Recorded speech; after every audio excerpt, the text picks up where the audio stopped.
But at the same, well, let me just say it like this, Charlie. If you're pro-life, and you say It's a stupid argument. You should not buy this for a Guys, second. let Dave finish his sentence. Shut up, bro. It's not Hamas it's is a a part stupid not argument. pro-life here. It's a stupid argument. You haven't heard the argument. What's the argument that's stupid? Dave, You're not pro-life if guys. No, what's the argument? It's Hamas that is not What's pro-life. the argument? Josh. You Like just to called kill stupid. people. Dave, What's the argument? this is what... Hold on one second, Charlie. We all agree Hamas is bad. Well, no, I'm not going to sit here while he interrupts me every time Hamas I speak and calls never and interrupt founding him. But Dave, respectfully, you are criticizing him for interrupting, so don't do that. And by the way, again, as you don't want to talk about, how about when they're shooting at people trying to get aid? There were no human shields there. No, I do want to talk Go look about at a picture of Gaza. The human shields does not describe most of what's happened to Gaza. Yes, there are certain instances. And by the way, Israel also has a bunch of military targets in civilian areas. Like, I'm just saying. What's going on, everybody? Dave Smith is here not to play nice. He's here to obliterate propaganda and set the record straight. In this Fury showdown, moderated by Charlie Kirk, Dave takes on Josh Hammer's desperate attempts to smear him with weak ad hominem attacks. Dave, armed with razor-sharp facts and an unwavering pro-life stance, shreds the hypocrisy around Israel's brutal policy in Gaza, exposing Netanyahu and his cabinet members' twisted strategies and confronting uncomfortable truths head-on. Josh is going to try his best to deflect, but Dave's going to respond with precision strikes, you'll see, reminding everyone that real debate demands honesty, not emotional cheap shots. This is not just a debate, y'all. It's a lesson in intellectual honesty. Let's jump right in. Walk through numbers. Walk through what animates you to say something like that. Well, okay. Well, let me respond to a few of the things that Josh claimed. I mean, if you want to go, there was just a major report a couple weeks ago in Haaretz, the Israeli newspaper, where they had a bunch of IDF soldiers. They actually had one who went on record who was saying that they were ordered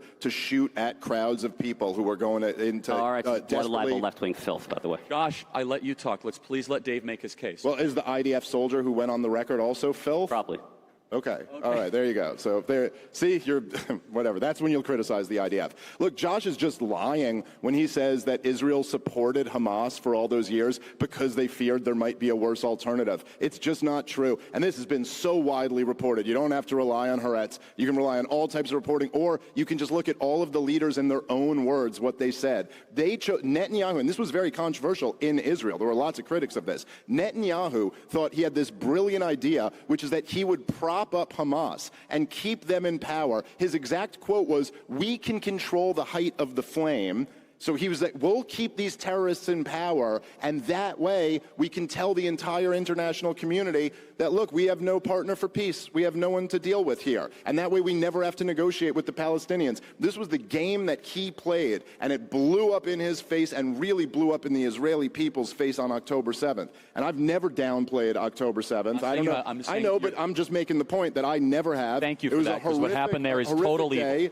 You don't have to downplay any of that. And in fact, I've criticized many other critics of Israel who have downplayed that. It was a horrible day. Awful, atrocious acts were committed by Hamas terrorists. But at the same time, Benjamin Netanyahu was propping those guys up. In fact, according to the Israeli former defense secretary, he sent the head of the Mossad to Qatar to, quote, beg them to continue shipping the money in. Meanwhile, they had a blockade around Gaza. They wouldn't let sugar, they wouldn't let potatoes in because they claim that's dual use. That could be used to build rockets. So the kids can't get, food. Yet hundreds of millions of dollars in cash directly to Hamas. I guess money doesn't have a dual use.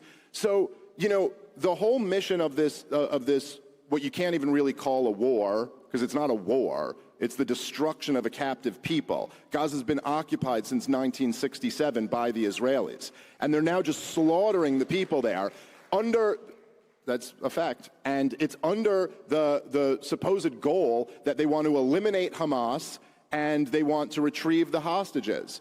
And yet, Hamas is not being eliminated. The Israeli government is claiming that they've killed 20,000 of their fighters, and yet there's still as many as there were at the beginning. So Dave, let me ask you the follow-up that I wish that I had an answer to when you were on the Joe Rogan show, but that thing descended into a mess, right? It was madness.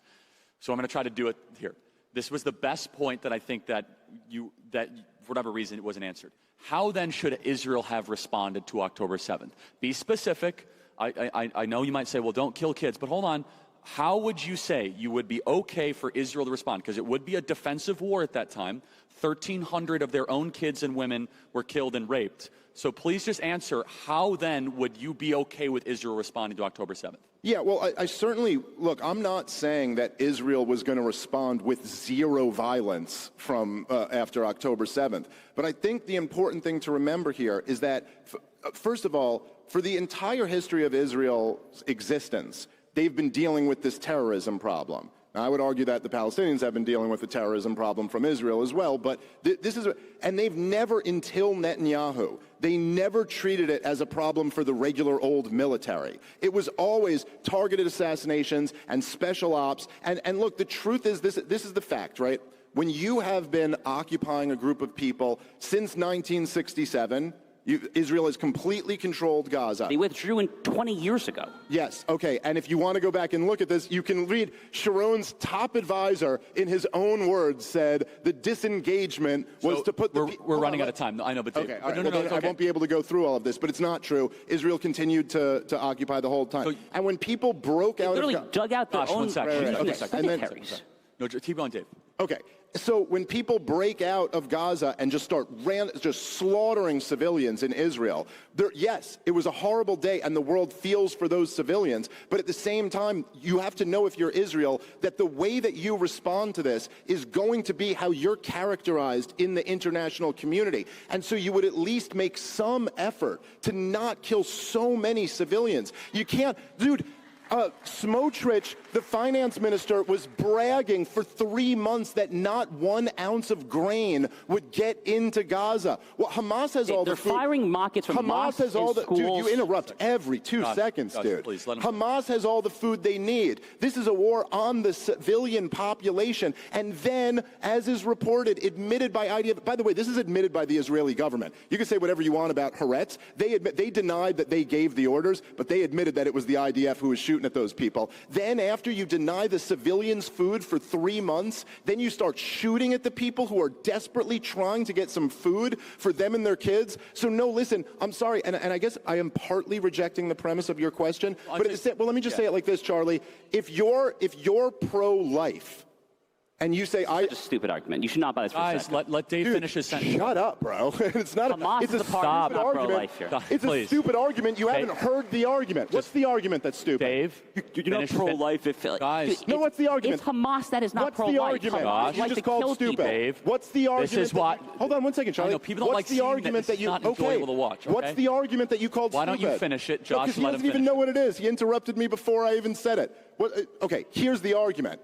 If you're pro-life, it's not incumbent on you to have a plan for what the mother ought to do with the baby. Like, you don't have to have a plan for daycare and college funds and all that. You just say, hey, I think this option should be off the table. I don't think you have the right to murder the baby while it's inside of you. Likewise, I'm not saying I have to have the perfect plan. If we had more time, I could expound on what I think they should have done.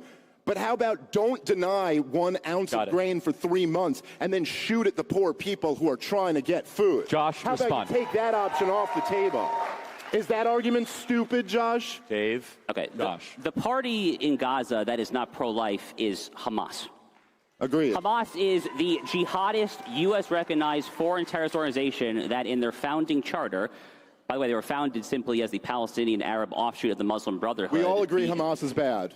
Well, no, I'm not going to sit here while he interrupts me every time I speak and never interrupt him. But Dave, respectfully, you are criticizing him for interrupting, so don't do that.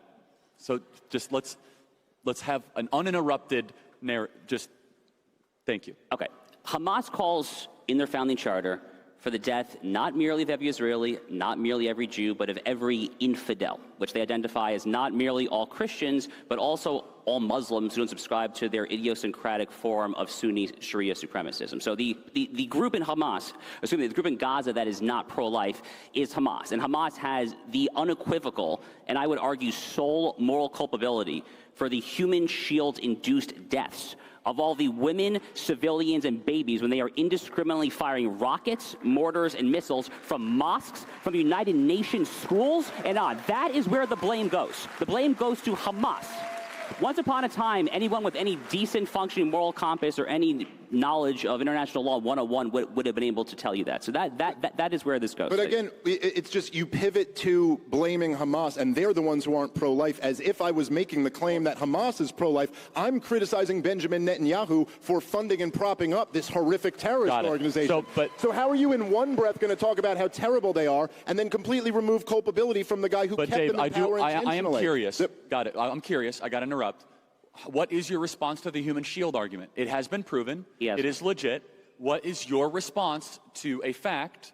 We don't know how widespread it's done, but I think it's rather that Hamas uses human shields. Yeah, they certainly have. I'm not denying that. But at the same time, it's kind of, if let's say, in a domestic criminal situation, if there was somebody who killed a bunch of people and then they ran into a school and they're using the kids as human shields, they're hiding behind the kids, and then your local police department came over and said, blow up the school and killed all the kids, you wouldn't go, well, they have no moral responsibility because they were using them as human shields. Yeah, as Bill Burr said in his special, you got to work around that, bro. And Hamas is terrible. Nobody's arguing with that. But that doesn't mean there's no responsibility for the people dropping the bombs. Got it. And by the way, again, as you don't want to talk about, how about when they're shooting at people trying to get aid? There were no human shields there. No, I do want to talk about it. Go look at a picture of Gaza. The human shields does not describe most of what's happened to Gaza. Yes, there are certain instances, and by the way, Israel also has a bunch of military targets in civilian areas.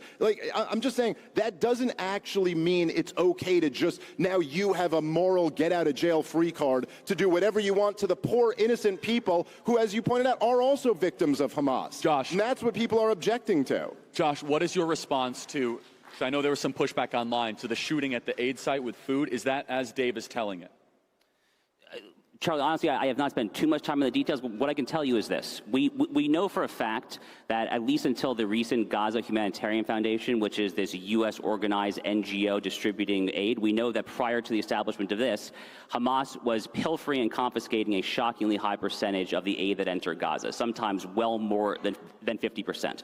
Because that's what they do. They have monopoly of use of force in Gaza, and they were essentially just artificially inflating the prices of the actual Gazans' goods and then stealing it all for themselves. That's what Hamas does. It is a deeply corrupt kleptocracy in addition to being a jihadist hellhole. Now, the new aid group, the Gaza Humanitarian Foundation, is a noble and righteous effort that guess who opposes it? Hamas. Hamas are the ones who actually have started indiscriminately shooting, even much more so than whatever anecdote Dave Smith is talking about. Hamas is the one that has actually started indiscriminately shooting at this U.S.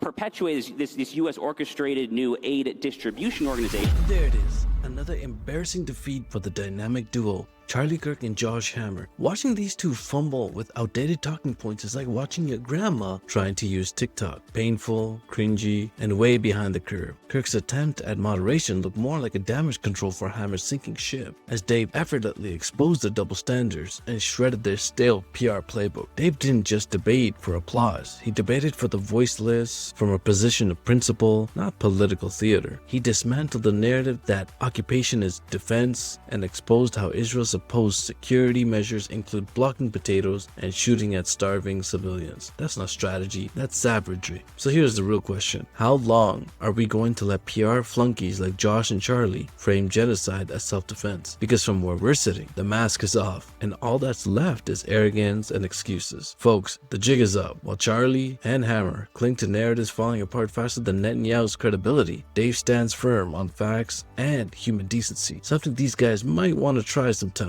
Make sure you smash that like button, share this debate with someone still sipping that mainstream Kool-Aid, and hit subscribe, because let's be honest, destroying hypocrisy this satisfying deserves your ongoing support. Catch you later.